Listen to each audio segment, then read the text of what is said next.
संक्रमण की वर्तमान स्थिति पर चर्चा, जिसे प्रस्तुत कर रहे हैं आकाशवाणी संवाददाता सिद्धार्थ सिंह। इस कार्यक्रम में आमंत्रित स्वास्थ्य विशेषज्ञ हैं अखिल भारतीय आयुर्विज्ञान संस्थान भोपाल के निदेशक डॉक्टर सरमन सिंह। नमस्कार श्रोताओं, स्वागत है आपका कोरोना जागरूकता श्रृंखला के एक और एपिसोड में। कोविड के मामलों में धीरे धीरे कमी आ रही है, लेकिन खतरा अभी भी बना हुआ है। इसलिए आपसे अनुरोध है कि आप कोविड एप्रोप्रिएट बिहेवियर का पालन करते रहें। राष्ट्रीय टीकाकरण अभियान के अंतर्गत अब तक 41 करोड़ 78 लाख से अधिक लोगों को कोविड वैक्सीन लगाई जा चुकी है। एक अच्छी बात यह है कि देश में स्वस्थ होने की दर भी 97% से ज्यादा हो गई है। श्रोताओं, कोविड से संबंधित किसी भी जानकारी के लिए आप राष्ट्रीय हेल्पलाइन नंबर 1075 और 011-2397-8046 पर संपर्क कर सकते हैं। आज के इस विशेष फोन इन कार्यक्रम में हमारे साथ हैं अखिल भारतीय आयुर्विज्ञान संस्थान एम्स भोपाल के निदेशक और CEO doctor Sarman Singh. Doctor Sarman ने एपिडेमियोलॉजी ऑफ इन्फेक्शियस डिजीजेज में मिशिगन विश्वविद्यालय से विशेष योग्यता हासिल की है और वो हार्वर्ड विश्वविद्यालय से भी जुड़े रहे हैं। आपके शोध विश्व के जाने माने जर्नल्स में प्रकाशित हो चुके हैं। प्रोफेसर डॉक्टर सरमन, नमस्कार। कार्यक्रम में आपका स्वागत है। जी नमस्कार जी, नमस्कार। श्रोताओं, कोरोना से संबंधित सवाल डॉक्टर सरमन से हमारे टोल फ्री नंबर 1800-115767 और 011-233-14444 पर पूछ सकते हैं। आप हमारे ट्विटर हैंडल @AIR News पर #AskAIR पर अपने सवाल पूछ भी कर सकते हैं। और डॉक्टर सरमन, जैसा कि कार्यक्रम का नाम है कोरोना की वर्तमान स्थिति पर चर्चा, धीरे धीरे देश में कोविड के मामलों में कमी आ रही है, लेकिन खतरा अभी भी बरकरार। आप कोविड की मौजूदा स्थिति को किस तरीके से देखते हैं? जी, जैसा कि आपने बिल्कुल सही कहा कि जो केसेज हैं वो काफी कम हो रहे हैं और कुछ लोगों का मानना ये है कि सेकेंड वेव खत्म हो गई है, लेकिन हम सब लोगों को आगाह करना चाहेंगे कि अभी सेकेंड वेव खत्म नहीं हुई है। जी। और अगर हम देखें कल के केसेज और आज के केसेज तो 38,000 तक पहुंच गए थे और आज हम देख रहे हैं कि जो डाटा आया है वो 41,000 से ऊपर चला गया है। तो मीन्स अभी कहने का मतलब ये है कि अभी ये वेव है और अभी केसेस जितने कम होने चाहिए उतने कम नहीं हुए हैं। और उसके ऊपर से जिस तरह से हमारी पब्लिक या जनता व्यवहार कर रही है, जिसमें सामाजिक दूरी या भौतिक दूरी नहीं रख रही है, मास्क भी नहीं लगा रही है, भीड़ भाड़ वाली जगह पर बहुत ज्यादा जा रहे हैं, जहाँ के हमारे ऑनरेबल कोर्ट्स को भी संज्ञान में लेना पड़ रहा है ऐसी चीजों को। तो ये इससे दोबारा से केस बढ़ सकते हैं और हो सकता है कि तीसरी वेव भी जल्दी से आ जाए। तो आपके माध्यम से श्रोताओं को मैं एक बार पुनः कहना चाहूंगा कि अभी ये ना सोच लें कि कोरोना खत्म हो गया है। अभी कोरोना है और अभी खतरा टला नहीं है। जी बिल्कुल, आपका ये संदेश हमारे जो भी लिसनर्स सुन रहे हैं वो निश्चित तौर पर कहीं न कहीं ये बड़ा इम्पोर्टेंट मैसेज है जो आपने हमारे लिसनर्स को दिया। और डॉक्टर सरमन, जैसा कि आपने भी कहा कि इसका खतरा टला नहीं है और तीसरी लहर की हम बात कर रहे थे और जिस तेजी से ये वायरस म्यूटेट हो रहा है उसे लेकर लोगों के अंदर चिंता है। और अगर हम बात करें तो डेल्टा प्लस जो इसका वेरिएंट है उसको लेकर भी लोगों के अंदर बड़ी सारी आशंकाएं हैं, सवाल हैं। इसके बारे में आप क्या कुछ कहेंगे? जी बिल्कुल, ये जितने म्यूटेशंस होते हैं या जो उनमें परिवर्तन जो आता है वायरस के जो जेनेटिक मटेरियल होता है, तो उससे इसके बहुत सारी लक्षण या कैरेक्टरिस्टिक्स जो होती हैं वो चेंज हो जाती हैं वायरस की। अभी हम देखेंगे कि अगर एनालिसिस करके जो सामने डाटा आया है जी, उसमें बड़ा क्लियर ये पता चला है कि जो दूसरी वेव थी वो डेल्टा प्लस की वजह से हुई थी, डेल्टा की वजह से हुई थी, जिसको हम इंडियन वेरिएंट कहते हैं जी। और पहले इसका नाम कंट्रीज के नाम से था UK variant, Indian variant, south African variant या ब्राजील वेरिएंट। तो WHO ने इनको सबको एक अल्फाबेटिकल उस तरह से जो न्यूमेरिकल नाम होते हैं जो रोमन होते हैं उस तरह से दे करके और उनको ग्रीक वर्ड्स में चेंज कर दिया है। और उसमें ये है कि अल्फा, बीटा, गामा, डेल्टा उस तरह से दिया गया है। तो ये जो डेल्टा है, इंडियन वेरिएंट जिसको कहते हैं, इसने इंडिया में ही नहीं तबाही मचाई, बट अभी ये डेल्टा वायरस का म्यूटेंट जो है वो यूके में चला गया है और यूके में दोबारा से काफी नंबर ऑफ केसेस जो बढ़ गया है और वहां देखा जा रहा है कि लगभग जो जितने भी नए केसेस हैं और खासतौर से जो वैक्सीनेटेड लोगों में जो केसेस देखने को मिल रहे हैं वो डेल्टा वेरिएंट की वजह से मिल रहे हैं। और हम अभी देख रहे हैं कि डेल्टा के बाद एक और म्यूटेंट आ गया, जिसको आपने बिल्कुल सही कहा, डेल्टा प्लस कह रहे हैं हम लोग। डेल्टा प्लस में डेल्टा से भी ज्यादा कुछ और म्यूटेशन हो गए हैं, जिसकी वजह से अभी ये माना जा सकता है कि ये ज्यादा खतरनाक है। उसका कारण ये है कि अभी सौभाग्य से इतने केसेस नहीं है, लगभग 70 केसेस हुए हैं अभी तक, जिनमें से अगर देखा जाए कि वैक्सीन का जो इफेक्ट है, अभी तक जो डाटा निकल के आया उसमें ये देखने को मिला कि ज्यादातर जिनकी डेथ हुई है लोगों की वो वैक्सीनेटेड नहीं थे। जो वैक्सीनेटेड थे उनमें भी इन्फेक्शन हुआ, लेकिन अच्छी बात ये रही कि उनमें डेथ का रेट न के बराबर या बहुत कम है। तो इससे एक मैसेज तो जरूर जाता है और वो श्रोताओं को समझना चाहिए कि चाहे डेल्टा प्लस हो या डेल्टा डबल म्यूटेंट भी जैसे आजकल हमें सुनने में मिल रहा है तो वो आ गया है, तो वो ऐसे जितने भी म्यूटेंट्स होंगे, वैक्सीन कहीं न कहीं आपको कुछ न कुछ तो मदद करेगी ही, चाहे वो आपकी गंभीर स्थिति में से बचाने के लिए हो या जो मरीज की मृत्यु से बचाने में सहायक होगी। जो वैक्सीन नहीं लेंगे उनको हर वेरिएंट, नेचुरल बात है कि उनको ज्यादा इफेक्ट करेगा और उनसे घातक असर भी कर सकता है।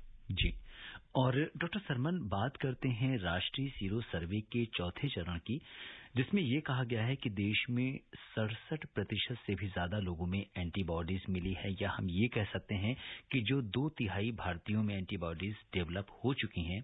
तो आपसे ये जानना चाहेंगे कि इसके क्या मायने हैं, क्या हम हर्ड इम्यूनिटी की ओर बढ़ रहे हैं?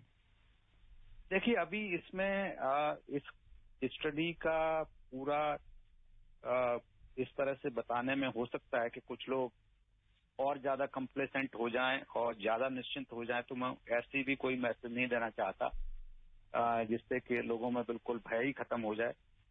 ये जानना जरूरी है लोगों को कि ये जो सीरो सर्वे किया गया था वो 70 जिलों में किया गया था, जहां पे ये कोरोना के केसेस काफी ज्यादा थे।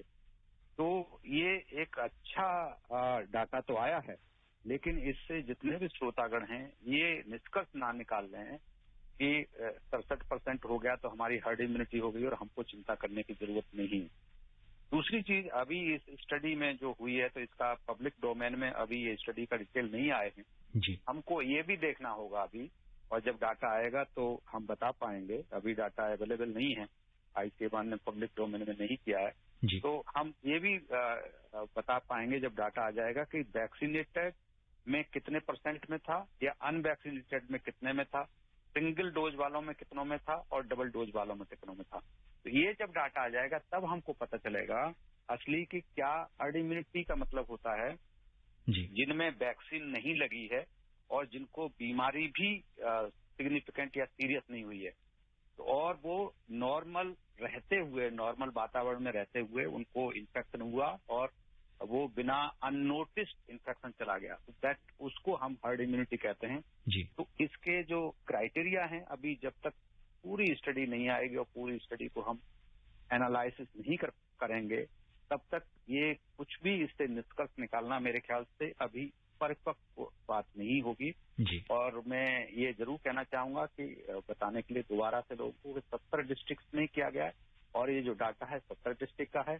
अभी इसमें हमको ये नहीं पता है कि वैक्सीनेटेड कितने से कितने थे, अनवैक्सीनेटेड कितने थे, लेकिन हाँ ये जरूर पता चल रहा है कि जो एंटीबॉडी बनी और एंटीबॉडी बन रही है, और जो डाटा देख रहे हैं पिछले साल का डाटा आईसीएमआर ने दिखाया कि किस तरह से एंटीबॉडी का जो लेवल था लोगों में बढ़ा है। लेकिन हमको ये नहीं भूलना चाहिए कि इस दरमियान हमारे बहुत सारे लोग वैक्सीनेट भी हुए।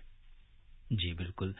वैक्सीनेशन को लेकर ही हमारे सहयोगी अक्षत ये जानना चाहते हैं कि अगर 1-2 साल के छोटे बच्चों को रेगुलर वैक्सीनेशन के लिए जो बच्चों में इम्यूनाइजेशन प्रोग्राम होता है, उसके लिए डॉक्टर के पास ले जाना है तो क्या सावधानी रखनी चाहिए? वो ये जानना चाहते हैं कि मास्क तो छोटे बच्चे इतने छोटे बच्चे पहन नहीं पाते, तो कैसे उन्हें लेकर उस डिस्पेंसरी तक या डॉक्टर के पास वो जाएं? देखिए, उसका बेस्ट तरीका तो हम चाहेंगे कि जो जहाँ पर शहरों में तो अर्बन एरियाज में यूजुअली फैमिली फिजिशियन होते हैं लोगों के, जी, तो अगर फैमिली फिजिशियन है तो उनसे पहले से अपॉइंटमेंट ले लें। और हमारा अगर कुछ डॉक्टर भी सुन रहे होंगे आपके माध्यम से, और वैसे भी हम जितने भी वेबिनार के through ministry of health and ICMR और हम सारी जितनी भी हेल्थ हैं, हम लोगों को बताते रहते हैं, डॉक्टर्स को भी, कि किस तरह से उनको हैंडल करना है। तो उनमें तो अर्बन एरियाज में ये प्रॉब्लम नहीं होगी। वो आपको डॉक्टर जो उसी समय देंगे कि जो कुछ अंतराल के बाद हर मरीज को देंगे कि वैक्सीनेट हो रहे हैं। लेकिन ये समस्या बिल्कुल सही बात है कि गांव के जो डॉक्टर्स हैं उनके सामने ये आती है कि बहुत सारे मरीज, उनके भीड़ एक साथ हो जाती है। तो उस सिचुएशन में यही है कि बच्चों में ज्यादा इस तरह से चिंता करने की जरूरत नहीं, लेकिन जितने भी एडल्ट हैं जी, वो मास्क लगा के जाएं और रिक्वेस्ट करें डॉक्टर से कि जब वो अंदर क्लिनिक में जाए तो थोड़ा फिजिकल डिस्टेंस रखें। तो उससे अगर फिजिकल डिस्टेंसिंग रखेंगे तो सही रहेगा, उसमें कोई ज्यादा समस्या नहीं होनी चाहिए। लेकिन जो ओपन में कर रहे हैं, अगर ओपन में वैक्सीन लग रही है तो उसके दूसरे इश्यूज होते हैं। जैसे पोलियो लग रहा है, वो यूजुअली ओपन एरियाज में कैंप के टाइप में लगता है, लेकिन जो मीजल्स, मम्प्स वगैरह जो रूटीन वैक्सीन होती हैं, उनके लिए कुछ ही डॉक्टर्स होते हैं, PSC वगैरह जो होती हैं, तो उनसे पहले से अपॉइंटमेंट लेके जाएं और फिजिकल डिस्टेंसिंग का ध्यान रखें। बच्चे को बिल्कुल सही कहा आपने, 2 साल के बच्चे को मास्क एडवाइज नहीं है, क्योंकि इतने छोटे बच्चे, उसको मास्क लगाने से उनके लंग्स पर दुष्प्रभाव हो सकता है। जी, तो छोटे बच्चों में मास्क की जरूरत नहीं है, लेकिन हाँ, वो फिजिकल डिस्टेंसिंग जो भी लेके जा रहे हैं, उनके फादर या मदर लेके जा रहे हैं, वो कोशिश करें कि दूसरे मरीजों से फिजिकल डिस्टेंस रखें। जी। और डॉक्टर सरमन, इस बार जो दूसरी लहर में बहुत सारे लोगों ने स्टेरॉइड्स का काफी प्रयोग किया, जिसकी वजह से ब्लैक फंगस। कुछ ब्लैक फंगस की भी प्रॉब्लम आई। और दूसरी प्रॉब्लम यह है कि बहुत सारे लोगों में पोस्ट कोविड सिंड्रोम भी रह गया, जिसकी वजह से उनके शुगर लेवल में अगर हम देखें तो उसमें कुछ फर्क आ गया है, या कुछ दूसरी समस्याएं, साइड इफेक्ट्स उसके लोगों के सामने आ रहे हैं। तो इसके क्या कारण हैं और लोग इससे कैसे बच सकते हैं? देखिए, बहुत बहुत उचित सवाल किया है आपने, और यही कारण है कि चिकित्सा महानिदेशालय दिल्ली, जिसको हम directorate general of health services कहते हैं, उन्होंने जी, पोस्ट कोविड क्लिनिक खोलने के लिए हर बड़े हॉस्पिटल में, बड़ी इंस्टीट्यूट में कहा है। और हम सब बड़े बड़े जितने इंस्टीट्यूट हैं, हम लोगों ने सारे इस तरह से स्पेशल क्लिनिक खुले हुए हैं। और उनकी जरूरत क्यों महसूस हुई, जैसा कि आपने बताया कि बहुत सारे लोगों में जो पहले से जो डायबिटिक थे, उनकी बहुत ज्यादा हाई शुगर लेवल्स हो गए, अनकंट्रोल्ड हो गई उनकी डायबिटीज। तो ब्लैक फंगस, जिसको म्यूकरमाइकोसिस कहते हैं, वो हुआ बहुत सारे लोगों में। इसके अलावा ये 2 चीजें तो हैं, लेकिन बहुत सारी चीजें ऐसी हैं जी, जो कि लोगों में देखी जा रही हैं। उसमें सबसे इम्पोर्टेंट है कि साइकोलॉजिकल इफेक्ट बहुत सारे लोगों में है। और साइकोलॉजिकल एक तो अपने लिए है, जो खुद बीमार हुए, उन्होंने जिस परिस्थितियों से गुजरे। जी, कुछ लोगों के फैमिली या फ्रेंड्स की मौत हो गई, उसकी वजह से साइकोलॉजिकल बहुत वो इफेक्ट हुआ। और कुछ लोग ऐसे थे कि एक ही एक परिवार में कुछ लोग बच गए और कुछ लोगों की डेथ हो गई, तो वो जी, उन्होंने देखा बराबर के बिस्तर पे देखते हुए कि उनका पत्नी की डेथ हो रही है, हस्बैंड की डेथ हो रही है, भाई की डेथ हो रही है, फादर की डेथ हो रही है। तो जी, वो जो लॉन्ग इफेक्ट पड़े हैं। तीसरे कुछ इफेक्ट ऐसे, कोरोना एक ऐसा वायरस है जिसने बहुत सारा इफेक्ट, लॉन्ग इफेक्ट डाले हैं, जिस तरह से ब्रेन में, जैसे कहते हैं, ब्रेन में भी लोगों में, जिसको ब्रेन फॉग कहते हैं। जी, ब्रेन फॉग का मतलब ये होता है कि जब आदमी को कुछ समझ में नहीं, क्लैरिटी नहीं हो, जी, उसको कंफ्यूज सा जिस तरह से रहते हैं, तो कंफ्यूजन जो होता है, तो उसमें जो देखा गया है कि ब्रेन फॉग टाइप की एक कंडीशन क्रिएट हो जाती है, तो उसको कुछ भी क्लियर नहीं दिखता। जैसे हम इस तरह से आंखों के सामने जैसे धुंधला हो जाता है, जी, उसी तरह से आपकी सोच के सामने धुंधलापन आ जाता है, सोच नहीं पाते कुछ भी। ये देखा जा रहा है। तो मैंने बताया साइकोलॉजिकल प्रॉब्लम्स हो रही हैं, न्यूरोलॉजिकल जो मैंने प्रॉब्लम बताई वो हो रही है। कुछ जी, लोगों का टेस्ट और स्मेल बहुत दिन तक उसी तरह से जो दोबारा लौट के वापस नहीं आ रही है। तो इस तरह की चीजें। दूसरी डायबिटीज आपने बिल्कुल बताई, और डायबिटीज से रिलेटेड जी, जो चीजें हैं, और हमारे यहाँ ऑटोप्सी में हम लोगों ने देखा कि वहाँ भी हम लोगों की स्टडी जो कई 20 मरीजों पर डेड बॉडीज पे जो थी, तो उसमें देखा कि किडनी में भी इन्वॉल्व हो रहा है, लिवर को भी इन्वॉल्व कर रही है, पैंक्रियाज को इन्वॉल्व कर रही है और ब्रेन मैंने ऑलरेडी आपको बता दिया। तो इस तरह से कोरोना ने सारे शरीर के लगभग सारे हिस्सों को प्रभावित किया है। और वो चीजें कोरोना से बेशक ठीक हो गए, लेकिन बहुत सारी चीजें इस तरह से आ रही हैं।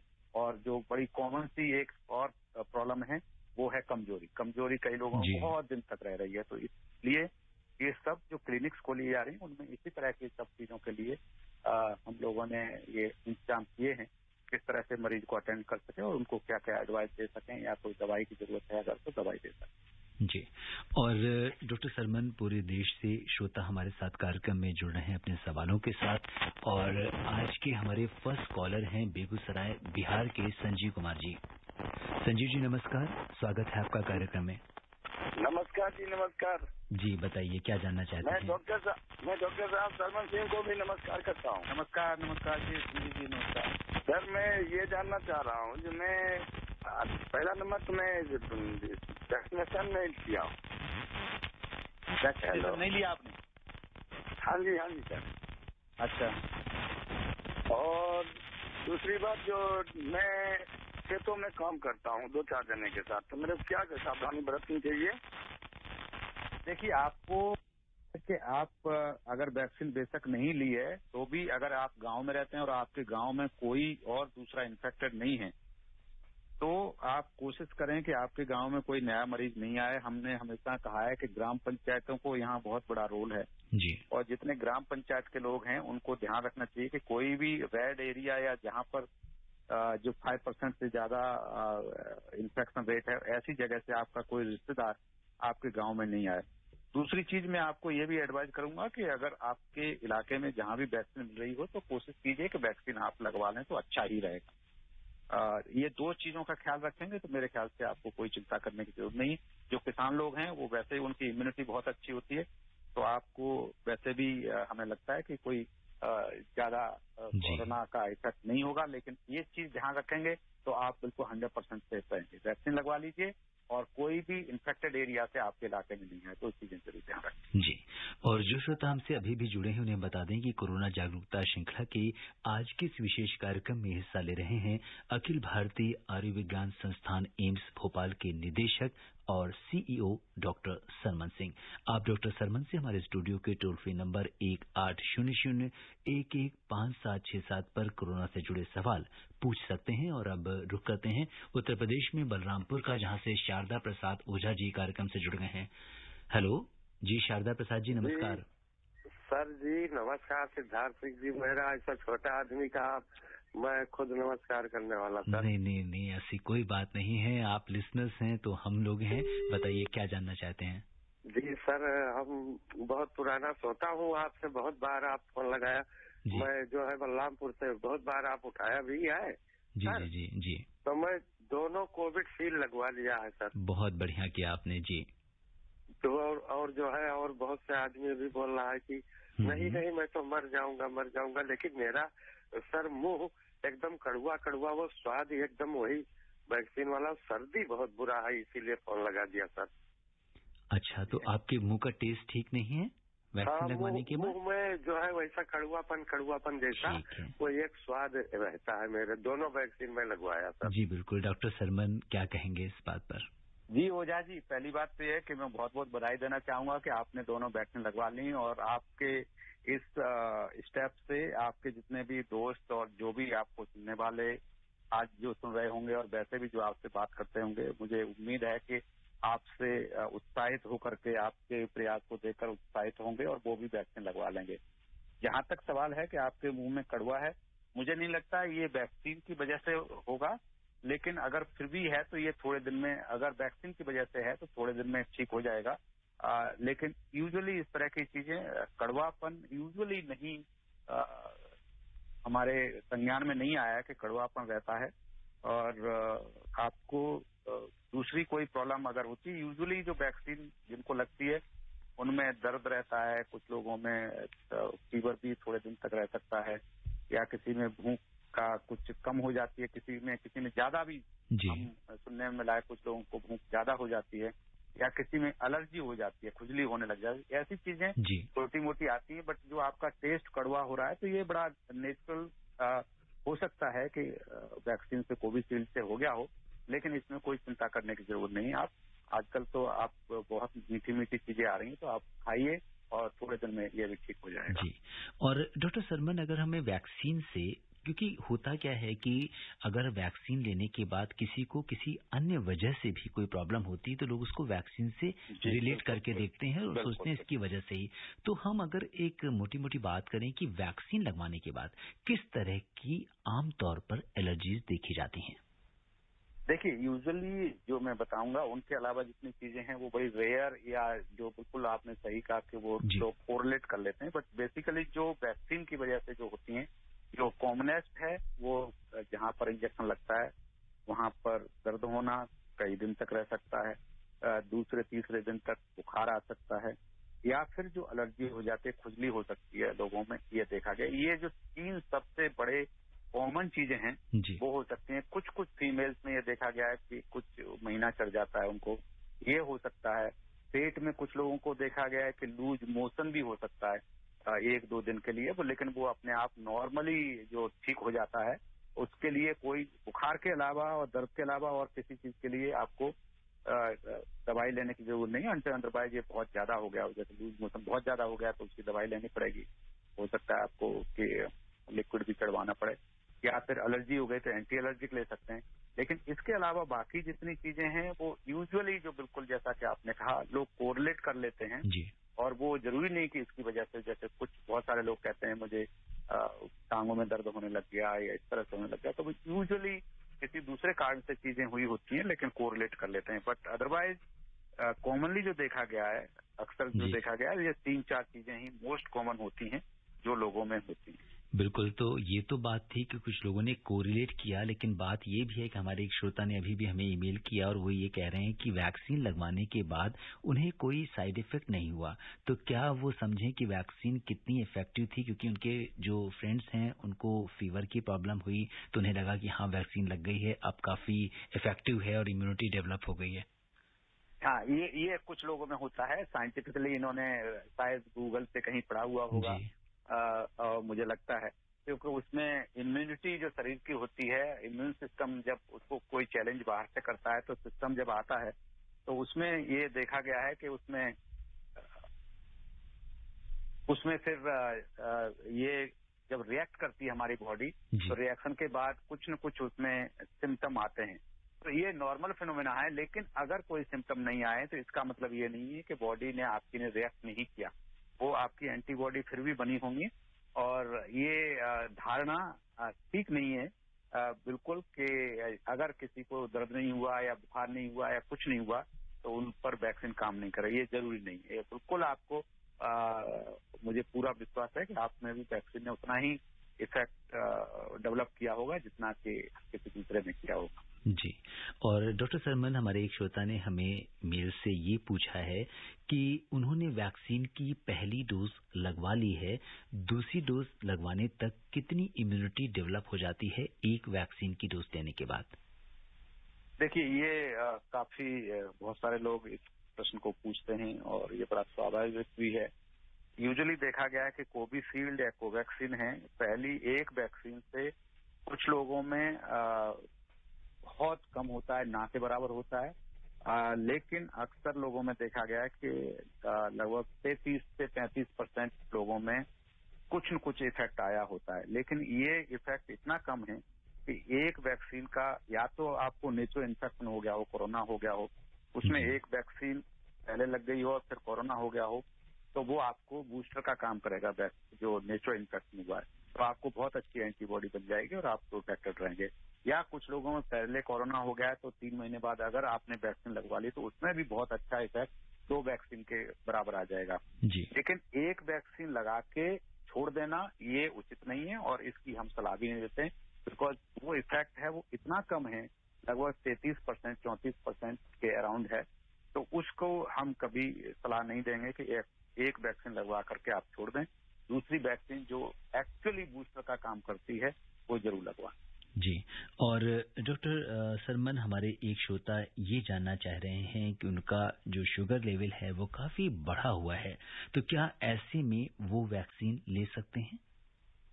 ये इम्पोर्टेंट क्वेश्चन है और इसमें मैं पहले उनको एडवाइज ये करूंगा कि जो हालांकि वैक्सीन से रिलेटेड नहीं है जी। वैक्सीन बिल्कुल आपका शुगर लेवल ज्यादा है तो अभी ले सकते हैं, उसमें कोई हानि नहीं है, लेकिन मैं उनको सलाह दूंगा कि शुगर को कंट्रोल करें। बिकॉज कई बार क्या होता है जब बहुत इतना ज्यादा शुगर होता है तो वहां पर इंजेक्शन साइट जो है वहां ज्यादा दर्द रह सकता है, आपको लंबे टाइम तक रह सकता है, वहां सोजिश ज्यादा आ सकती है और हो सकता है कि इन्फेक्शन भी हो जाए इंजेक्शन साइट पर अगर कभी किसी गलत कोई इन्फेक्शन हो गया तो मैं उनको एडवाइस पहले ये करूंगा कि चाहे इंसुलिन लें या जो भी टैबलेट का अपने एंडोक्राइनोलॉजी के जो डॉक्टर हैं उनको दिखा लें। और शुगर लेवल 300 से कम अगर ज्यादा है तो ये चिंता की बात है और वो अपना शुगर को कंट्रोल कर लें और शुगर कंट्रोल हो जाए तो वैक्सीन लगवाएं तो बेटर रहेगा।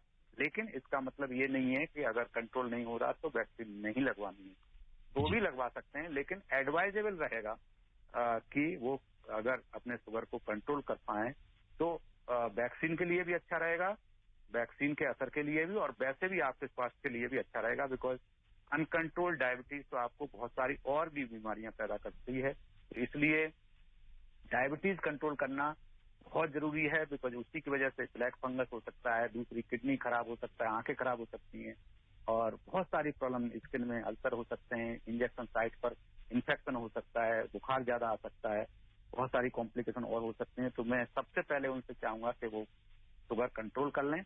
अगर आपके अच्छे डॉक्टर को दिखा रहे हैं तो 6-7 दिन में आपका शुगर कंट्रोल आ जाएगा और उसके बाद वैक्सीन बिल्कुल लगवाएं। जी। और डॉक्टर सरमन, एक सवाल ये आया है कि यदि कोई व्यक्ति कोविड से ठीक हो गया है तो उसे अपनी सर्जरी करानी है तो उसे कब प्लान करनी है? कोविड होने के कितने दिनों के बाद सर्जरी करानी चाहिए? देखिए, ये सब्जेक्टिव है और इसमें मरीज से मरीज के ऊपर डिपेंड करेगा। अगर उनको कोई कमजोरी नहीं, जैसा कि बहुत सारे मरीजों में काफी दिन तक रहता है जी। तो अगर उनको कोई कमजोरी नहीं है, डायबिटीज नहीं है और कोई कॉम्प्लिकेशंस नहीं है तो बिल्कुल वो लगभग यूजुअली जो एंटीबॉडी आ जाती हैं और वायरस जो आरएनए है वो यूजुअली देखा गया है कि लगभग 21 दिन से 22 दिन के बीच में टोटली डिसअपियर हो जाता है। जी। और जो कि एक होता है बाइबल जो रिप्लिकेट हो रहा होता है वो यूजुअली 10 दिन तक रहता है और जो नॉन रिप्लिकेबल होता है वो सेल्स के अंदर डेड पड़ा हुआ रहता है, तो वो भी लगभग 21-22 दिन में क्लियर हो जाता है। तो यूजुअली हम उनको बताना चाहेंगे कि 3 वीक्स के बाद अगर तो बिल्कुल हेल्दी हैं, कोई उनको और कोई प्रॉब्लम नहीं, हीमोग्लोबिन ठीक है, शुगर ठीक है और बाकी जो डॉक्टर ने उनको ग्रीन सिग्नल दे दिया है तो बिल्कुल 1 महीने के बाद बिल्कुल ऑपरेशन करें। जी। और अब समय इजाजत नहीं दे रहा कि हम इस चर्चा को आगे बढ़ाएं। चलते चलते डॉक्टर सरमन, आप आकाशवाणी के श्रोताओं को क्या कुछ संदेश देना चाहेंगे? देखिए, हम सबसे बड़ा संदेश ये देना चाहेंगे कि अभी दूसरी वेव चली नहीं है और कोरोना अभी हमारे देश में है और इसीलिए इस माध्यम से मैं सबको बताना चाहूंगा कि कोरोना से बचने के उपाय जितने भी बताए गए हैं, जिसमें कि फिजिकल डिस्टेंसिंग है, मास्क है और भीड़ भाड़ वाली जगह पर नहीं जाना, भीड़ नहीं इकट्ठी करनी है, इन सब चीजों का ध्यान रखना है, नहीं तो हम थर्ड वेव को निमंत्रण दे रहे हैं, वो बहुत दुखदायी होगा। जी। डॉक्टर सरमन, आप कोविड-19 के इस विशेष कार्यक्रम से जुड़े और आपने श्रोताओं के प्रश्नों का उत्तर दिया, हमसे चर्चा की, आपका बहुत बहुत धन्यवाद। थैंक यू, धन्यवाद। श्रोताओं, आपसे यही कहेंगे कि डॉक्टर सरमन ने आपको कोरोना से बचने के लिए जो भी सावधानियां बताई हैं, आप उनका पालन कीजिए। कोविड से संबंधित किसी भी जानकारी के लिए आप राष्ट्रीय हेल्पलाइन नंबर 1075 और 011239784046 पर संपर्क कर सकते हैं। आप स्वस्थ और खुशहाल रहें, इसी कामना के साथ दीजिए मुझे अनुमति। नमस्कार। कोविड-19 विशेष कार्यक्रम के अंतर्गत अभी आप सुन रहे थे कोरोना वायरस संक्रमण की वर्तमान स्थिति पर चर्चा, जिसे प्रस्तुत कर रहे थे आकाशवाणी संवाददाता सिद्धार्थ सिंह। इस कार्यक्रम में आमंत्रित स्वास्थ्य विशेषज्ञ थे अखिल भारतीय आयुर्विज्ञान संस्थान भोपाल के निदेशक डॉक्टर सरमन सिंह। ये कार्यक्रम आकाशवाणी के समाचार सेवा प्रभाग द्वारा प्रस्तुत किया गया। इसे आप हमारे mobile app news on AIR और YouTube channel news on AIR official पर भी सुन सकते हैं। इस कार्यक्रम के संबंध में अपनी प्रतिक्रिया आप हमें ईमेल कर सकते हैं। पता है AIRNSDtalks@gmail.com। ये कार्यक्रम फिर से सुनने के लिए लॉग ऑन करें हमारी वेबसाइट newsonair.nic.in